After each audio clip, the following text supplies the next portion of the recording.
I'm Teresa Gorman. I work at the Democracy Fund. The Democracy Fund is a private foundation based in Washington, D.C. We work on a few different issue areas. I think congressional capacity is one, and then making elections more accessible. And then the project that I work on is called the Public Square. So that's where we're focusing on making sure that every American is able to participate in a vibrant public square, and we're addressing that through local news and supporting local news in new ways. And then you guys want to introduce yourself? Sure. My name is Carolyn Powers. I work for an organization called Internews. We support we support local media internationally in over 75 countries. I work on a project called the Listening Post Collective, which is based in the US. And in the US, we help support local media, helping them create more meaningful conversations with the communities that may otherwise not be heard from. So I'll tell you more in a little bit. Kimon Freeman, co-founder here, WEAC Radio, DC's only independent radio station, best social justice radio station according to the Washington City paper, but what do they know? And we're here to talk about the value of independent voices rather than the might of mainstream information. So we have a few things that we'll kind of run through introducing our programs. I'm going to give a quick, broad overview to set the scene, get us all on the same foundation. It sounds like some of you already work in local media in different ways, so that's great. But I never want to assume that anyone is thinking about this other than their consumption of local news. So we're going to do that, and then have lots of time just to discuss things and kind of. So as we're going through these, please write down your questions, and we can just start a discussion.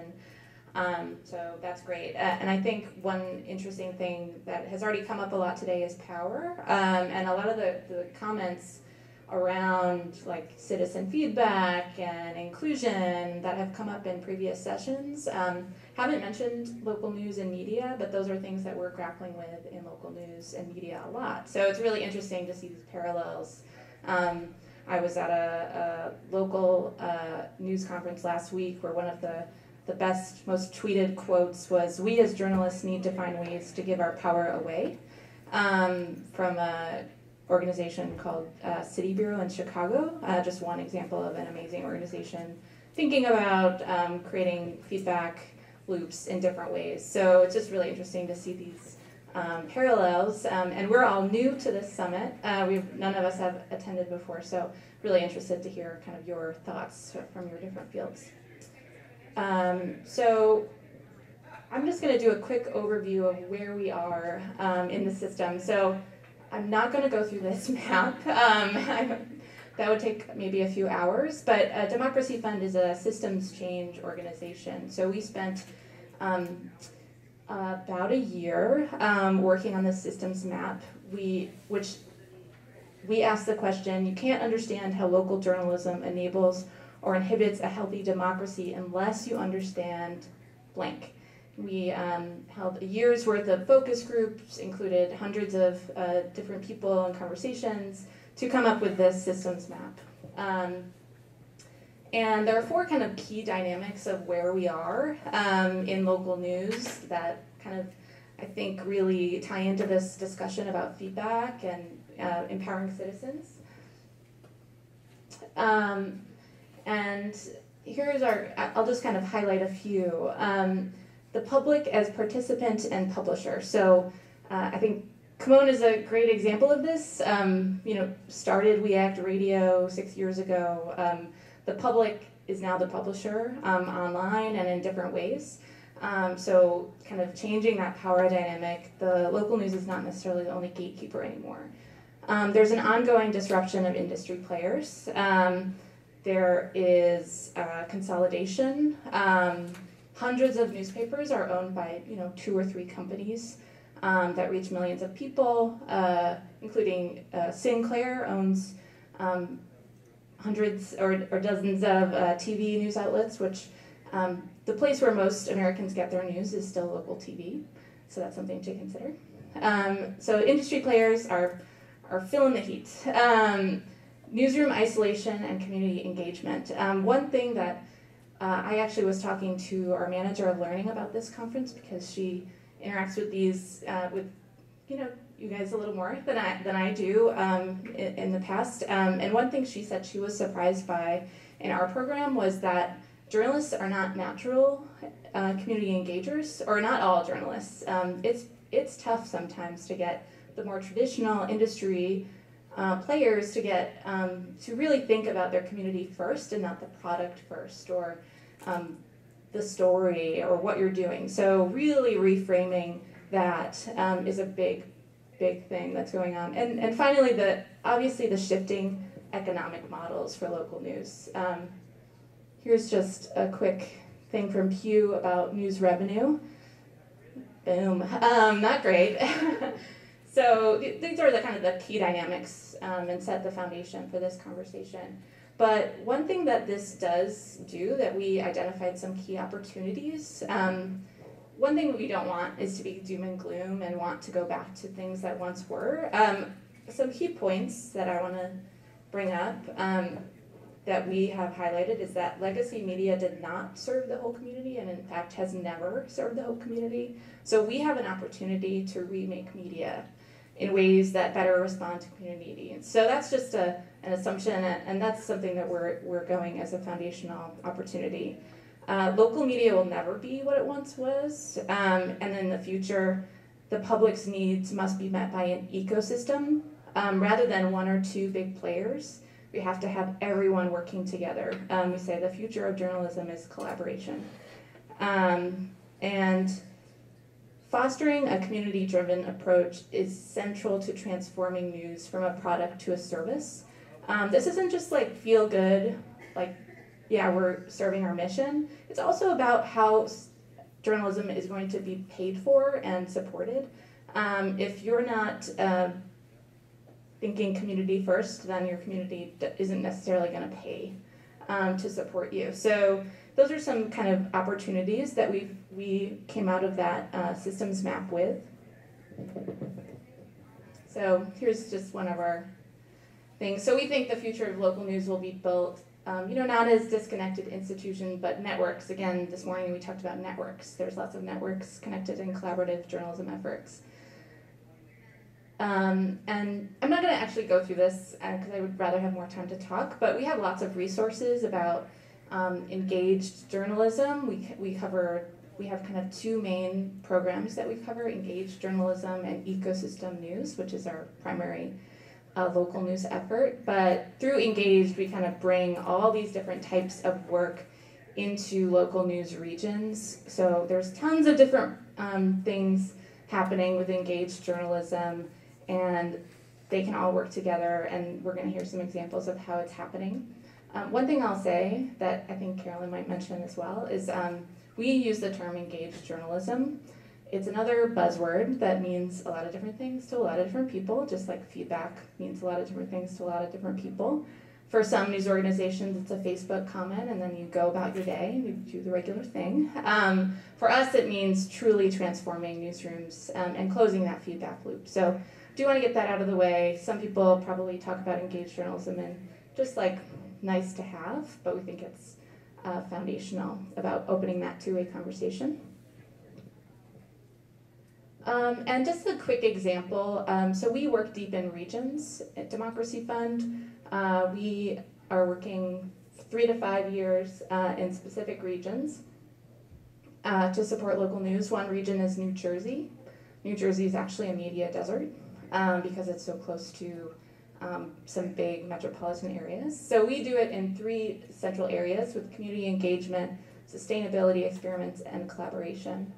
And here's just some examples of the work that's happened. But up here we have Listening Post, which Carolyn's going to talk a little bit about. But there's lots of different examples, and they all have to work together. There's no one great work. So I think that there's lots of tangible examples. For example, I think you mentioned you want to take some things and give them to your partners. We have a lot of those things that I'm happy to share after with you. So here's just some examples of a lot of the different approaches we've taken. And one example I did want to call out, because I thought it would be relevant to the group here, is Free Press. So you might be familiar with Free Press. They're a media advocacy group and do a lot of different work. one of their programs in New Jersey and now in North Carolina is called News Voices. So they're bringing a community organizing methodology to journalism. So a lot of this is actually none of this is new. None of this work is new. Community organizing has been around for a long time. So they're bringing community organizing methods to journalism. So in this room, we have elected officials, we have school board members, we have journalists, we have members from national news organizations, from local news organizations, from communities, all talking about what they want to be covered, what they want to see covered, really having conversations, World Cafe, popcorn, everything happening in this room. And out of it, some newsrooms are setting their agendas. Some of them are just finding community members that they're going to go hang out with. Some newsrooms are collaborating with each other because that's another challenge. Newsrooms don't want to work together. So here's one example in New Jersey of this in action. So I just wanted to show that because I think a lot of this we can talk a lot about, but none of it's new, so it's just interesting to see it happening in action. And another example, I'll pass it to Carolyn to talk about Listening Post. Thank you. Oh, yeah. Thanks. So, I'll just, yeah, sure, I'll switch. So, Listening Post Collective. Local media should sound like the community it aims to serve. This is a lot of what Teresa just talked about, and it's not a very controversial statement, I don't think. It's something we can all get behind. But like Teresa also mentioned, legacy news in our country has really not necessarily served this role for entire communities. Some neighborhoods, some populations are maybe only shown in a certain light. Some communities might not have access to the information that they need to make better decisions for themselves and their families. And so with this in mind, Internews started the Listening Post Collective to kind of address both of these issues, both the content that is being created, making sure that the content that's created actually sounds like the community, actually involves community members as experts in their own experiences and their own lives and their own needs, and that we're also addressing very specific information needs.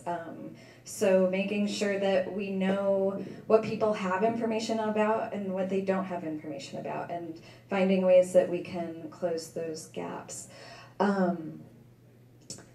What this looks like is a feedback loop, and this is just a part of the new kind of newsroom cycle for some of our projects. So the Listening Post Collective works with different local media outlets around the country, and we help them think about this process as a way to, one, establish what the actual information needs of the community are, and then come up with innovative ways to create a conversation with people about those news topics, bring those voices, those ideas, experiences into the content, and then keep the conversation going, close that feedback loop, deliver that content to people. So it is a 7-step feedback loop for these projects, but we choose a community that we really want to deepen a news project in, that we want to deliver information to better. We visit and listen to trusted community members in those places, whether it's a local church leader or a barbershop owner or the librarian. We facilitate more partnerships between the local news and these places so that they can start to build more formal partnerships. We document information needs, so surveys can be dull, like we talked about, but they can also come in many different ways. So we do have paper surveys, we have surveys in different languages. We host kind of community forums to talk about information needs and issues that people are dealing with that they want represented in the news more. And then we ask questions around these topics. We come up with innovative ways to kind of push these questions out into the community, and we have to think really critically about how we're framing those questions, making sure that those questions are inclusive, that they're not yes or no answers, that they're really hinting at experiences rather than opinions, and then we create our content, and we keep the conversation going. So what this looks like is, okay, here's us doing some surveys in a donut shop in New Orleans. We find out what the information needs are. We start to come up with questions, and then we give people opportunities to respond to those questions. And one of the ways is through text messaging. So to get people signed up onto a text message service, we put the number out in a number of different ways across the community. Sometimes it's in posters. We broadcast that number on the radio station. We have other partners put this number out. And each week we ask a different question. And we get hundreds of responses. And sometimes those responses are really, really interesting and from people in neighborhoods that we don't have sources in. And so we follow up with that person and we include them in the next media piece that we create. We also give opportunities for audio feedback. So we ask the same question on recording devices in places like the library with the librarian we talk to, or in the barbershop, or in a community center. And these just stand there, and we have librarians and other people kind of manning these stations to also get people to start to record their voices, their experiences. This is an example of the text messaging service. So that same question is sent out to people on a text, and then we go to the studio and we start to put all this really great feedback and information together, and we come up with beautiful products and production pieces a couple times a month. So it's really a very grassroots approach to gathering community feedback and making sure that that is in the news cycle, in the feedback loop, that it's all kind of part of the new news process. So.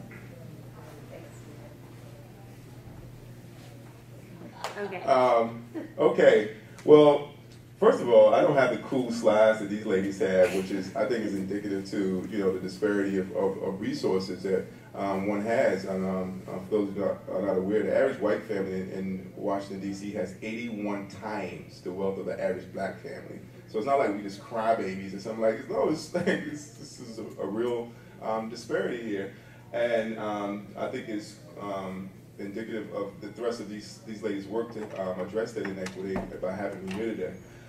Because we have a problem with the way we look at media, because once something is labeled as this is black media, or this is Latino media, and this is just media, they never say white media, but it's just media. Like Fox News never say that we're white media, but you don't have to say it, we have to say it. So the perception is, oh, well, that's only for them, when that's ridiculous. That's like saying that, oh, well, we won't go to an Ethiopian restaurant or El Salvadorian restaurant because I'm not Ethiopian or El Salvadorian. And you see how ridiculous that notion is.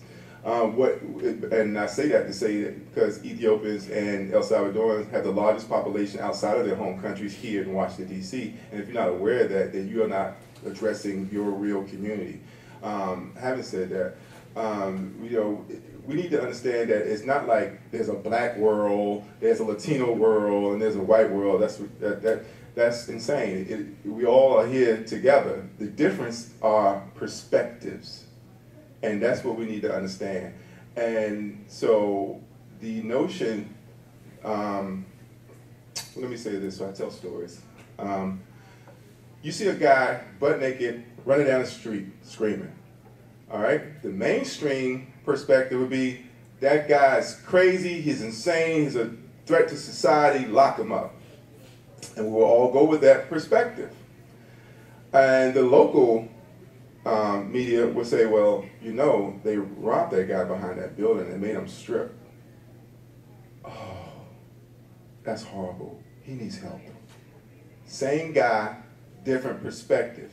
And that is just how different we are getting our information. So we need to stop with this, okay, this is New York Times, so therefore that is the Holy Grail, and this is the Washington Informer, this NPR, so this is just, you know, this a different perspective on the information, not the size and might and pool of resources and how big that bark is.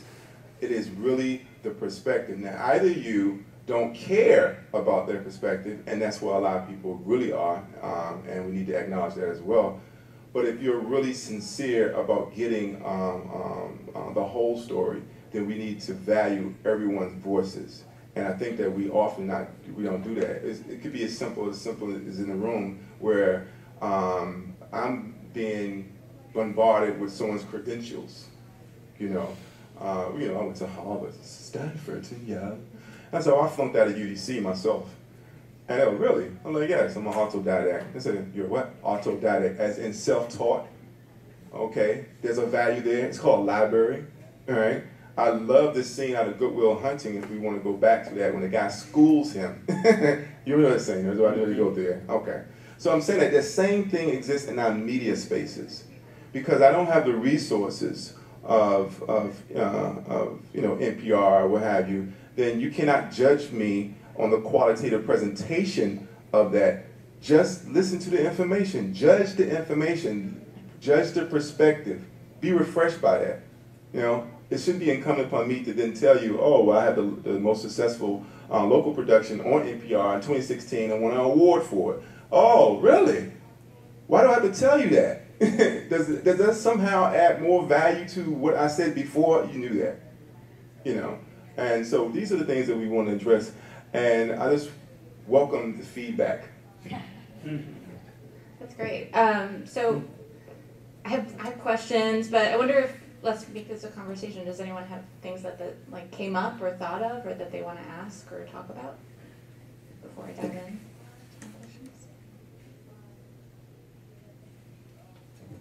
Should I toss the mic? Thank you. Well, this is for all of you, but particularly the work that Internews is doing in New Orleans.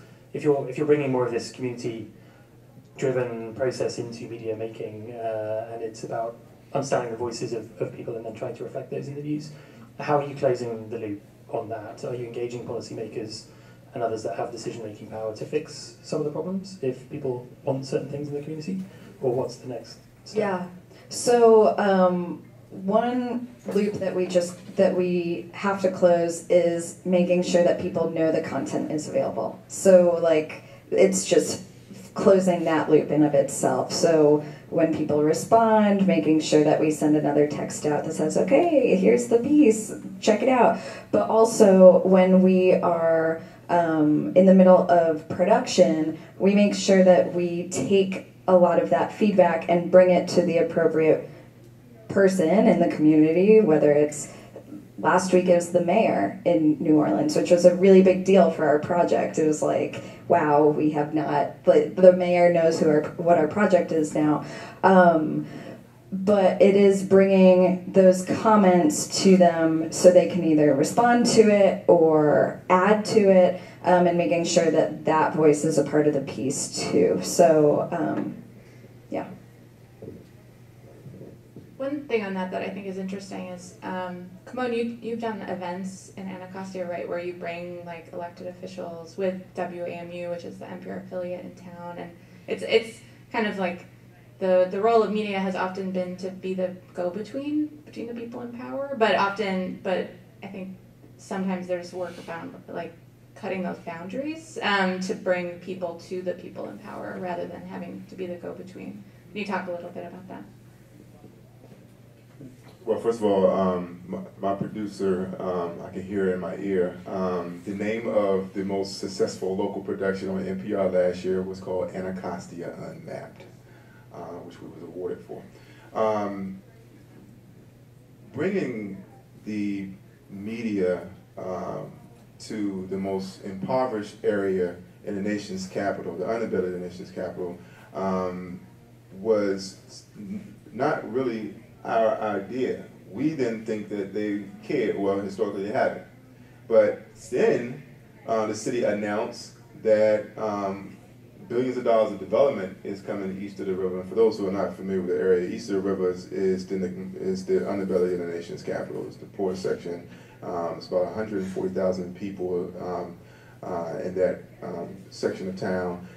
Twice the literacy rate in the national average. All the the ills that you would suspect to have in impoverished communities.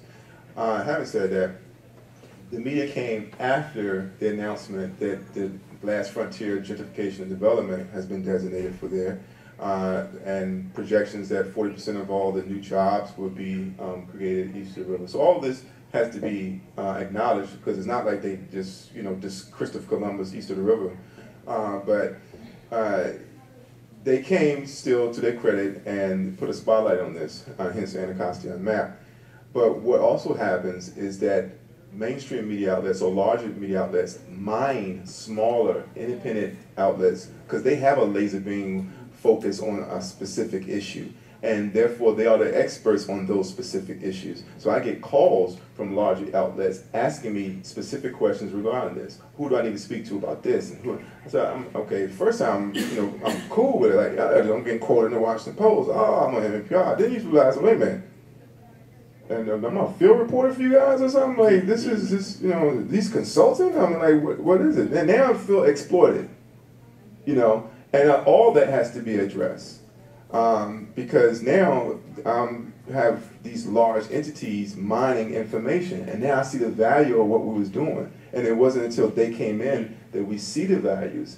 And that's where things are starting to begin to change, because the greatest power is convincing people that they don't have any. And that's Alice Walker. Pulitzer Prize winner Alice Walker, for those who needs to have value, validated. But these things don't happen in a vacuum, but they are happening. And it's a question on how we handle it, what do we do about it, and how we move forward. So just building on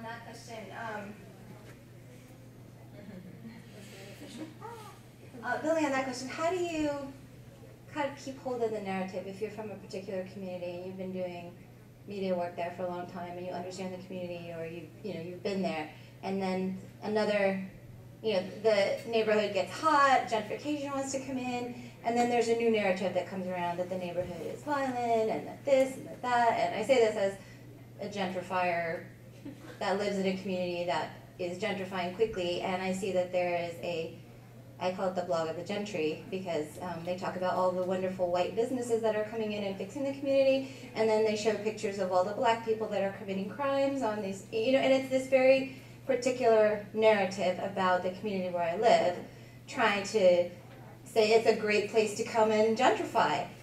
So how, as someone who's working in the space, how do you keep hold of the narrative that you feel is your narrative? I'm sure maybe you know what I'm saying. Well, first I would dispute whether, or I shouldn't say dispute, I would challenge whether you're actually a gentrifier or not, because gentrification requires displacement. Mm-hmm. So if your building destroyed a black church, if you kicked out an old lady who could not keep up with the escalating property taxes in your neighborhood and you got the house, but unless someone was actually displaced, that's the difference. Because we're not here to, protect blight and poverty. These are things that have been systematically in place for a concerted reason. And real quick, I have to touch on this because I don't want you to think that gentrification is like this natural occurrence where the haves and have-nots, who has to go and makes the rule. Yeah, it's that, but it's also been used to exploit all of us at several economic levels. Okay, if you don't remember anything, remember this. In this age, there's only two kinds of people: those who work for money and those who money work for them. Now, we got the misconception that if you have more money, then you're somehow better off. Yes, you are, but you're still being exploited. Point taken.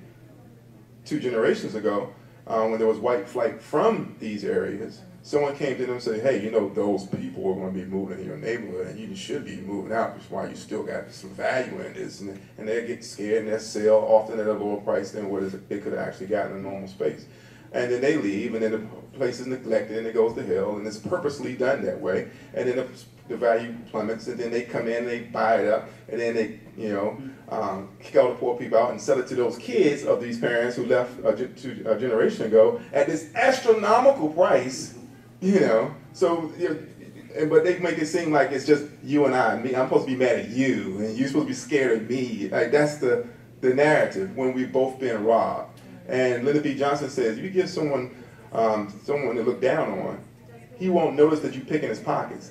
Hell, if you give him, because he's better than somebody, then he'll empty his pockets for you. That's gentrification. Then they empty their pockets.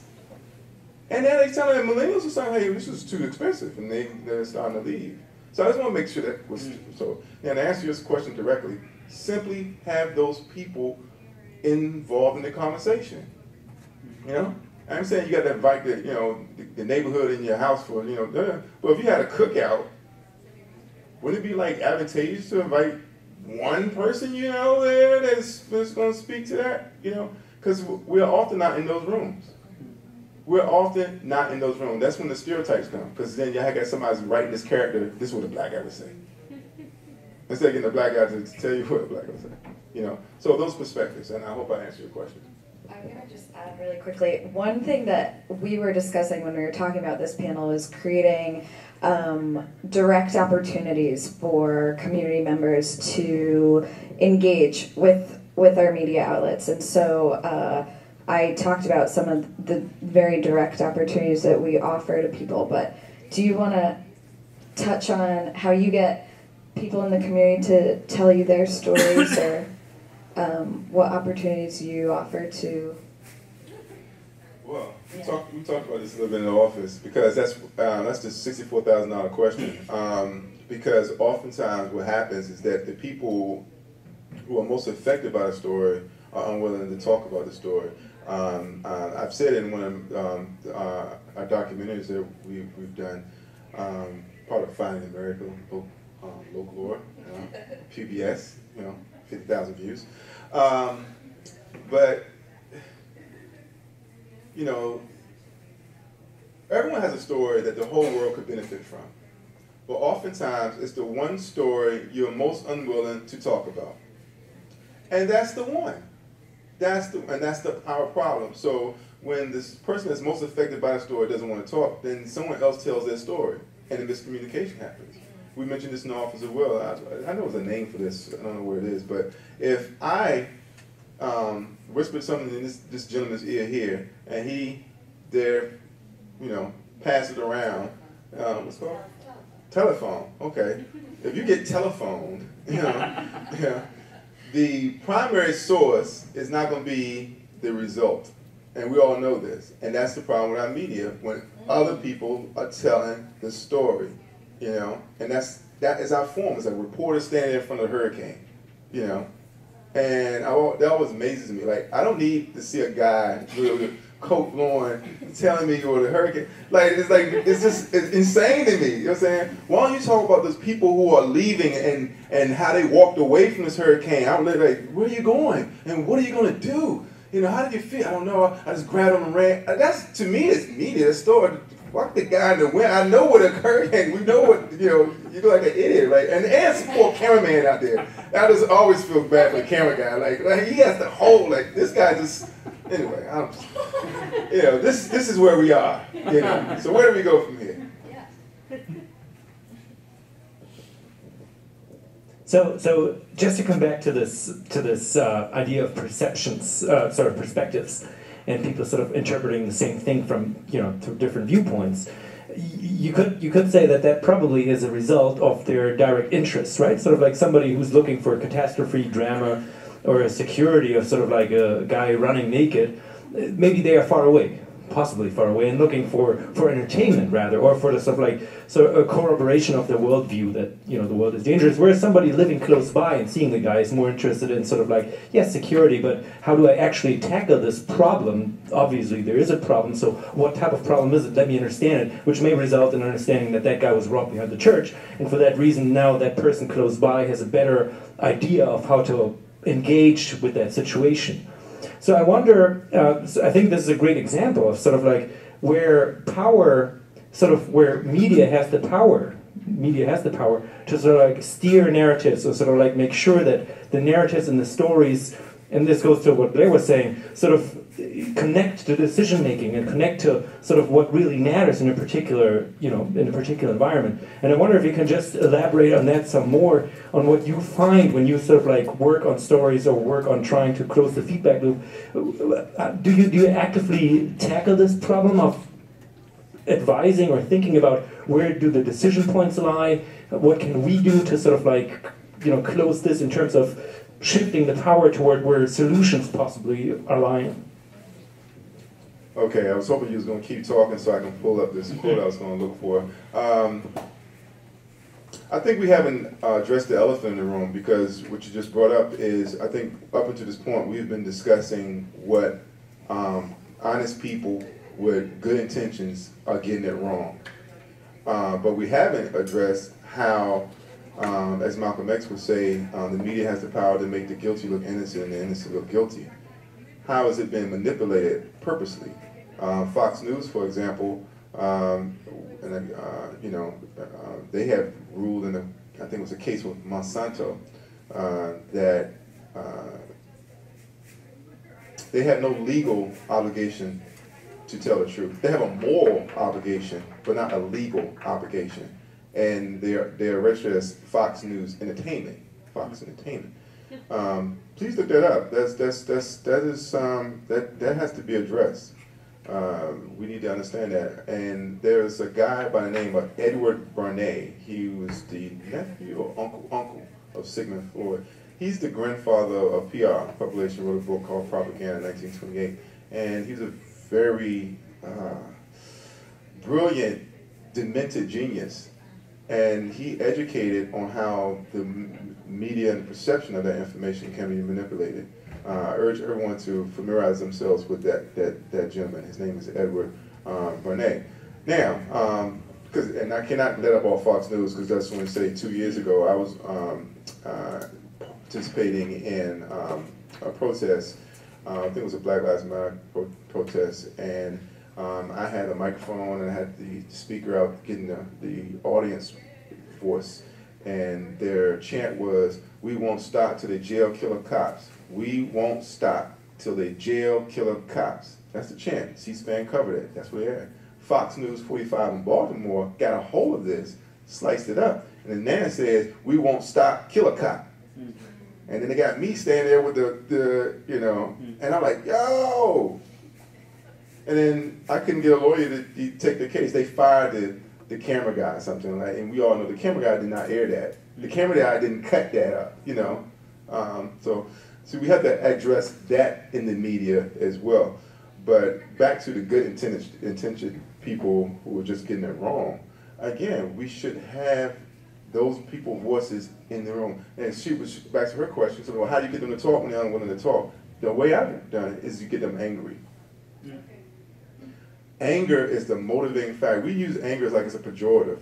It is out of control. It is, but focus, channel, righteous indignation is good, and that is a motivating factor. And I think that we should get organized around what people are angry about.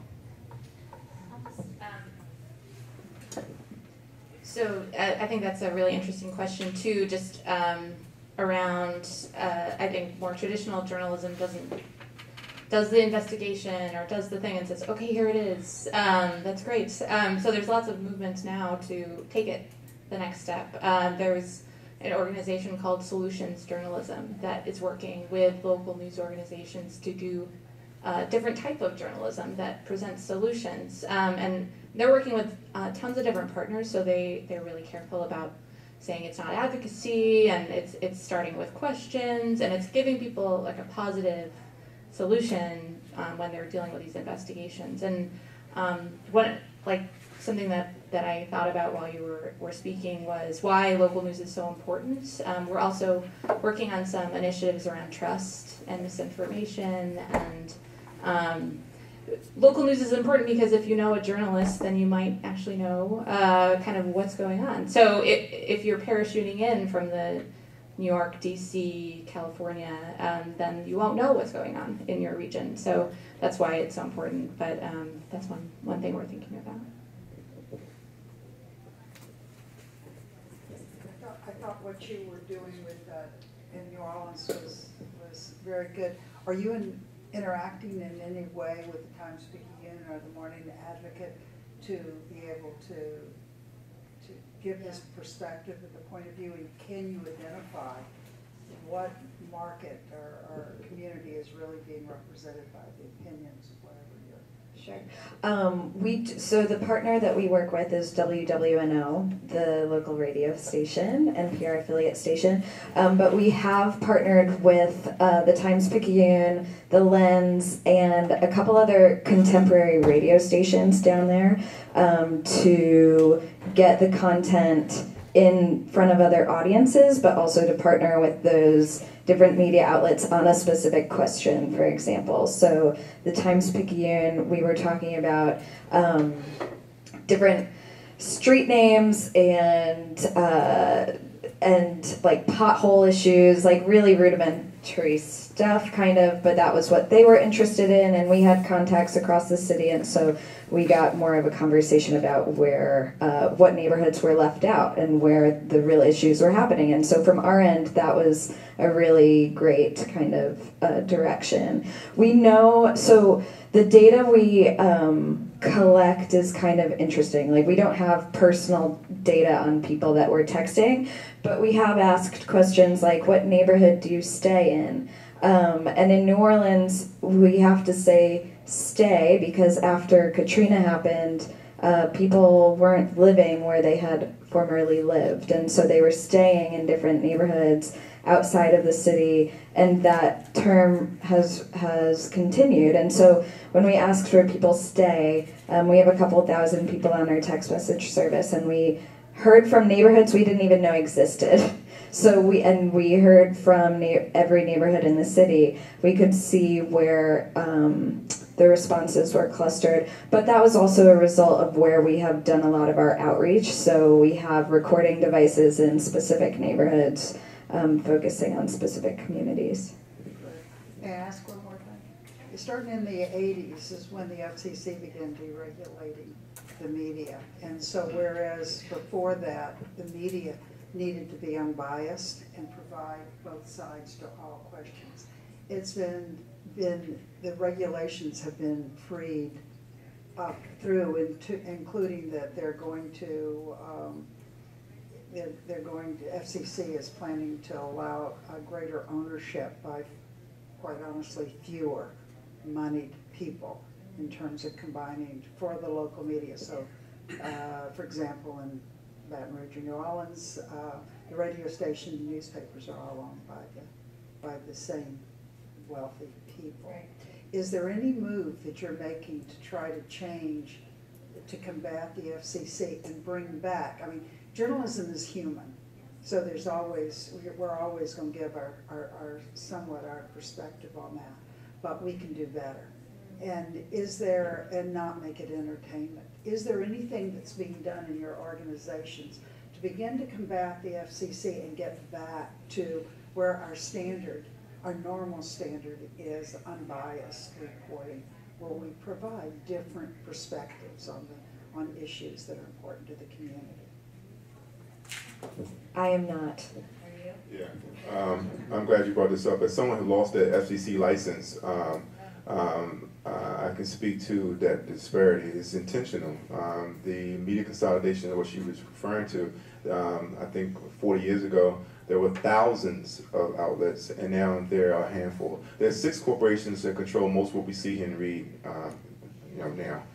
because of that. Because before you couldn't own a TV station, a radio station, and a newspaper in the same market, and it's free fall now. So if you got the money, you know, like Amazon owns Washington Post, you know, and it's, you know, so this has to be addressed. But, you know, there was a program that we was running on WEAC Radio, DC's only independent radio station, called Clearing the Fog. These guys camped out at FCC for weeks, protesting on net neutrality and on several issues before the FCC. We covered on these events numerous times because it's our responsibility to do so. We're here in Washington, D.C. But, you know, those people in power are presidentially elected, and you know, from Colin Powell's son that started some of this, but it really started with Clinton. So it's not even one party. That's what goes back to how muddy the waters are. But we can exist beyond the FCC. People thought that when they took our FCC license from the first low-power FM station in the city, because it's kind of a problem to have that type of reach. It was only a 100-watt signal. It would cover a 4-mile area, but a 4-mile area inside DC is critical, you know. And so there was, you know, there was some dispute over that, and that signal was then broke up with existing mainstream outlets who know their place. Just shut up, play music, or tie the status quo. I mean, we cannot ignore that that was not part of the decision for them to do what they did. And for those, anyone who looked that up, it was WOOK-LPFM. WOOK LPFM would have been our call letters, would have been 103.1 FM. So now you only have one low power FM signal in this area in Tacoma, Maryland, and you have one in Arlington, none of which reaches DC proper. If you look at the Pacifica Network, mission statement is to address just what you expressed there. And the two stations they had the most problem with is in New York, the financial district of the country, and DC, the legislative political capital of the country. And Berkeley is fine, it's flourishing, because you can say all that in Berkeley. They don't want to hear that here. I'm just going to say we got to discuss the elephant in the room, but there's not to be doom and gloom. Just we need to address that and speak clearly about it, because normally those questions and those perspectives are not part of the conversation. So thank you for bringing it up. So we're out of time, but hopefully this sparked a lot of thoughts, and you can all talk to us throughout the rest of the session. And thanks for joining us.